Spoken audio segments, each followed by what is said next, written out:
I've probably told this story 100 times by now. It's the most terrifying thing that's ever happened to me. And over time, I've come to appreciate that it makes one hell of a tale. Let me start by saying, I've always hated camping. As a kid, my parents sent me to summer camp in Colorado, and every year that meant at least one dreaded camping trip into the woods. I hated lugging the gear, the lack of toilets, and the spiders that always somehow made it into my tent. But when I turned 16 and started training as a camp counselor, my attitude shifted, just a little. See, once you hit that age, you're almost as young as the older campers, but you're treated like staff. We heard rumors. During the camping trips, some of the other counselor trainees would sneak off, drink, get high, even hook up in the woods after hours. That was the plan. But what happened on that trip made sure I never wanted to go camping again. We set off like any other group, around 30 of us, for counselors in training, for adult counselors, and maybe 20 campers, ages 13 to 14. The trail was alive with chatter and laughter as we hiked through forests, across marshy flats, and up steep hillsides lined with aspens and pines. I wasn't the most athletic person, so I drifted toward the back with another trainee, Jordan, and 2 campers struggling to keep pace. We chatted, laughed, and didn't think much of falling behind, until the rest of the group vanished around a bend, and we were left alone. That's when the trail changed. The vibrant woods gave way to a silent stretch of charred, dead trees. Some looked burned, others just diseased. Right in the middle was a cabin, small, rotting, and eerily untouched by fire. We all froze when a twig snapped behind us. Jordan and I turned, and there he was. A man maybe in his 40s, haggard, with wild black hair and a thick beard. He wasn't carrying any gear. His eyes were fixed on us. Jordan gave him a nervous wave and suggested we pick up the pace. But just as we turned, the man spoke, softly, almost unintelligibly. "Going camping?" Jordan, too polite, replied yes. The man smiled faintly and said, "Better be careful." Then he just stood there, watching us as we hurried away, never once moving from the trail. When we finally caught up with the group and told the counselors, they brushed it off. "Probably just a local," he said. "He lives in that cabin. Don't worry about it." But I couldn't shake the feeling. At camp that night, Jordan brought out 2 warm drinks he'd snuck in, and I had a joint tucked away just for the occasion. We snuck off near the river to smoke and hang out, just the 2 of us and another counselor in training. I was still on edge, and Jordan noticed. He gave me his hoodie, and we laughed it off. Later that night, Jordan and I were in the tent together, quietly sipping drinks and swapping ghost stories. We eventually settled in to sleep, until I heard footsteps outside. They were close, pacing, crunching on pine needles just a few feet away. My breath caught. I turned to wake Jordan, but he wasn't there. Then the tent unzipped. Someone climbed in. I felt arms wrap around me and relaxed. It had to be Jordan. He was wearing the hoodie I'd given back to him earlier. As I drifted off, I murmured that I had to pee, and he rolled over, tugging the hoodie over his face as if annoyed. I slipped out quietly and walked toward the trees. Just as I finished, I heard movement back at camp. Rummaging. Then a loud snap. I'd stepped on a branch. I stood, squinting into the darkness, and then a flashlight beam hit me in the face. "Sorry, it's just me," Jordan said, jogging up. Relieved, I smiled, until he asked, "Have you seen my hoodie? I know I gave it to you, but now it's gone. I even went to check by the river in case I left it." Confused, I told him, "You were wearing it. Just now. In the tent." Jordan froze. "What are you talking about?" "I haven't been in the tent since we left the river." My stomach dropped. Whoever had just climbed in beside me wasn't Jordan. We rushed back to camp.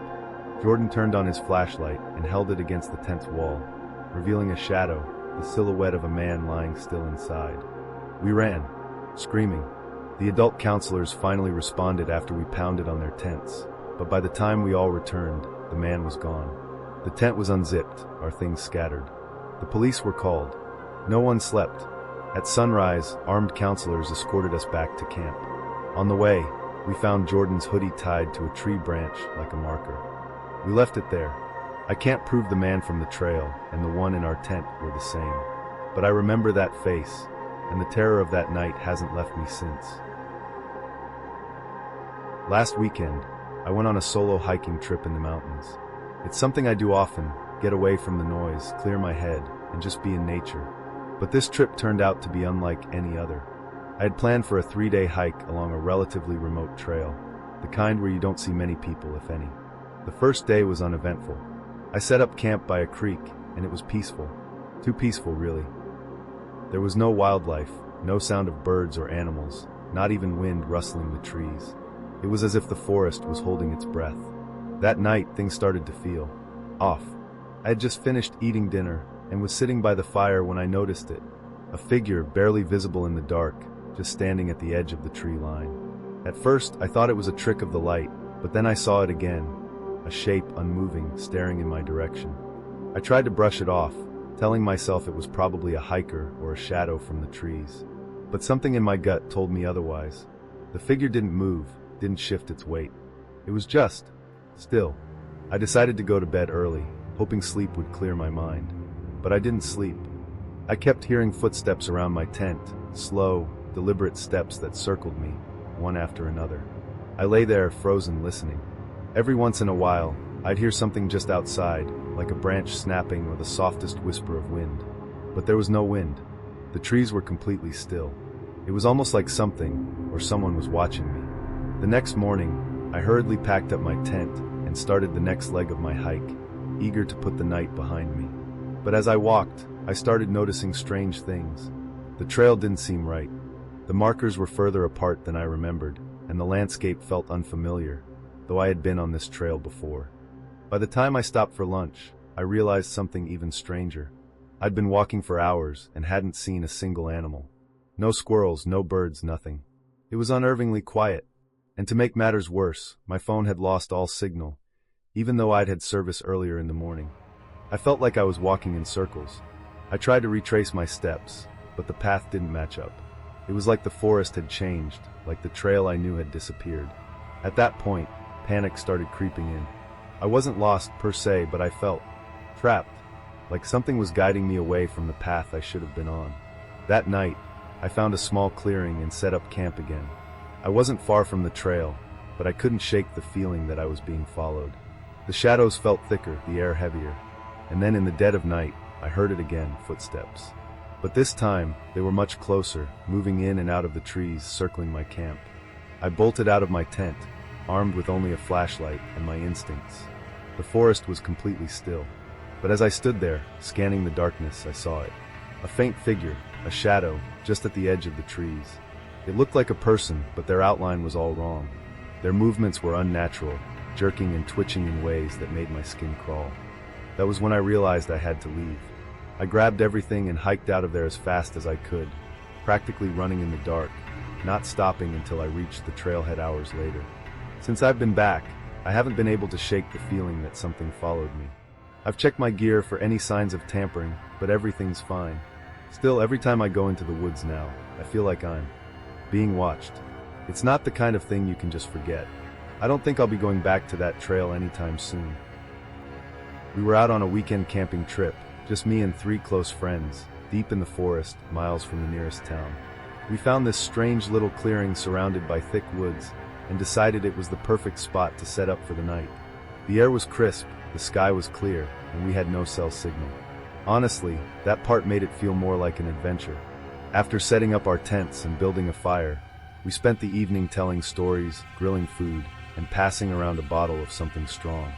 Around midnight, the fire died down, and one by one, we drifted off into our tents. That's when the weirdness started. Around 3 a.m., I woke up to this low, rumbling sound. Not thunder, it was something different, like a deep growl coming from the woods. I sat up, heart thudding, trying to convince myself it was just an animal passing through. Then I heard footsteps. Not the kind you'd expect from a deer or raccoon. These were deliberate, heavy, and slow, crunching leaves one at a time. I held my breath and strained to listen. Whatever it was circled our tents, stopping just outside mine for what felt like forever. I didn't dare unzip the flap. I thought maybe I was dreaming. I even tried to rationalize it. Maybe one of my friends had gotten up to pee. Sometime after midnight, one of my friends, Jordan, bolted upright in his tent, yelling my name. I rushed over and found him pale and shaking, his flashlight clenched in a white-knuckled grip. He said he saw a tall figure standing at the edge of the tree line. Just standing there, not moving. No eyes, no face, just a shadow darker than the night around it. We broke camp that morning. As we packed up, I noticed something in the dirt near the fire pit. Footprints, large ones. barefoot, human-shaped, but much bigger than any of ours. They hadn't been there the day before. We haven't been camping since. We went camping last month, me, my brother, and 2 of our friends. It was a remote spot near the mountains, far off any trail, where the only light at night came from our fire and the stars. We weren't expecting to see anyone out there. That's kind of the point of camping that deep. But on the second day, as we were hiking up a ridge to get a view of the valley, I saw her. A woman maybe in her 30s, sitting alone near a faded red tent tucked between some trees. She wore a gray hoodie and jeans, and she wasn't doing anything. Just sitting there, staring straight ahead. I stopped and waved. She didn't move. Didn't look at me. Didn't even blink, as far as I could tell. It creeped me out, but I figured maybe she was a solo camper who didn't want to be bothered. We moved on. That night, the woods felt different. The wind died down. The fire didn't crackle as much.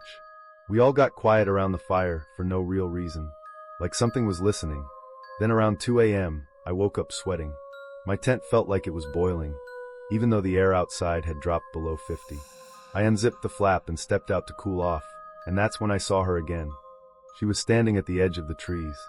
Just standing there. Same hoodie, same blank stare. Her head tilted ever so slightly like a curious dog. No flashlight, no gear. Just standing in the dark, barely lit by our dying fire. I whispered, "Are you okay?" She didn't respond. I blinked and she was gone. I didn't sleep the rest of the night. When we packed up in the morning, I didn't mention it. I thought maybe I'd hallucinated from the heat or lack of sleep. But things got worse after we got home. That next week, stuff started happening. Lights in my apartment would flicker when I walked into a room. My cat, normally chill, would hiss at the hallway and bolt under the bed. I'd wake up in the middle of the night and feel someone standing by the bedroom door. And once, I actually saw it. Not her. Not quite. Just a tall silhouette, darker than the dark around it, standing perfectly still for seconds before vanishing. Then came the dreams. I'd be back in the woods, walking alone. She'd be ahead of me, always just out of reach. No matter how fast I ran, she never turned around, never spoke. She just kept walking deeper into the forest. And I'd always wake up covered in sweat, my chest aching like I hadn't taken a breath. I've saged the place, prayed, played loud music. Nothing helps. She's not always here, but when she is, I feel her watching from the hallway, just beyond where the light reaches. I don't know who or what I saw out there, but I don't think she was ever really alive. And now, whatever she is, I think she followed me home.